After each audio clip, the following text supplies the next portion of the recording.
In this next report, our correspondent Adekola Hastrop takes a look at the importance of compliance with the planning laws of Lagos State. His report. As the bustling economic and commercial hub of Nigeria, Lagos State experiences rapid urbanization and population growth. With the increasing demand on housing and commercial spaces, the Lagos State government continues to institute several initiatives and reforms to ensure proper urban planning and safety regulations, which enhances the state's global rating on the scale of ease of doing business.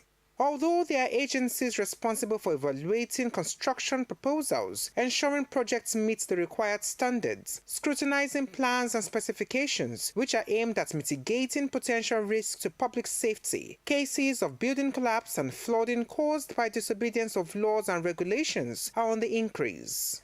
Number one, when you're buying a land, your lawyer is supposed to have done a search to make sure that you are getting the right land, that the land is not under revocation or is not on a canal or is not by the setback of a canal, because there are master plans. All this is in place. We know that we need to do this right. The approval process states that you submit these particular documents and pay the necessary assessment fees. After payment, they go to site and they register and they process. After the approvals, we are expected to proceed to LAPCA for authorization to construct. And subsequently, LAPCA supervises this, the state of habitation. Lagos State Building Control is not going to take an exception for anybody. If you must buy land, go and do the due diligence.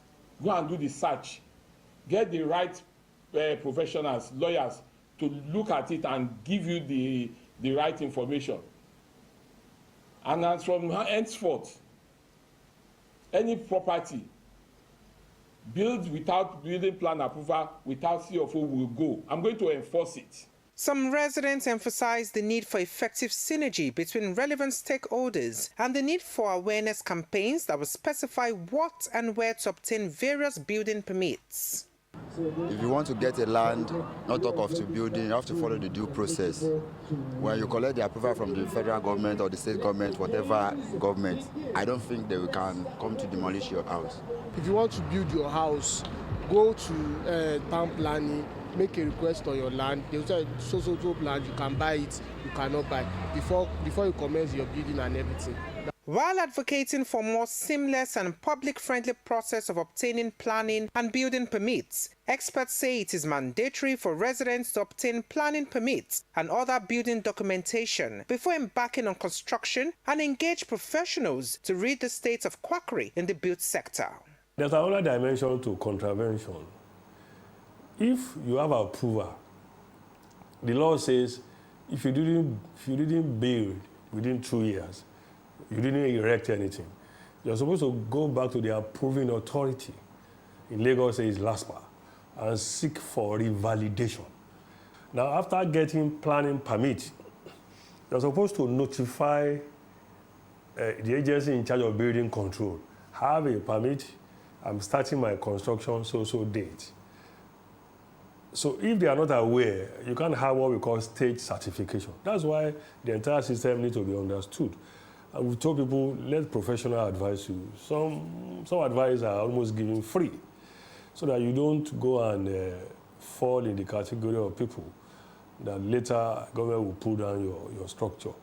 Checking the planning regulations to make sure that, yes, what you want conforms with the planning regulation, conforms with the Development Control Act, because it clearly stated in terms of density, in terms of zoning, and in terms of the master plan for the area, in terms of the environmental impact in that particular area. Governor Babajide Sanwo-Olu, through its zero-tolerance policy against building collapse, noted that the law will take its course against any official found capable of sabotaging the government's efforts in tackling the menace of building collapse, even as serious punitive measures will be meted to developers who were found wanting with regard to deviating from the stipulations of the approved building designs.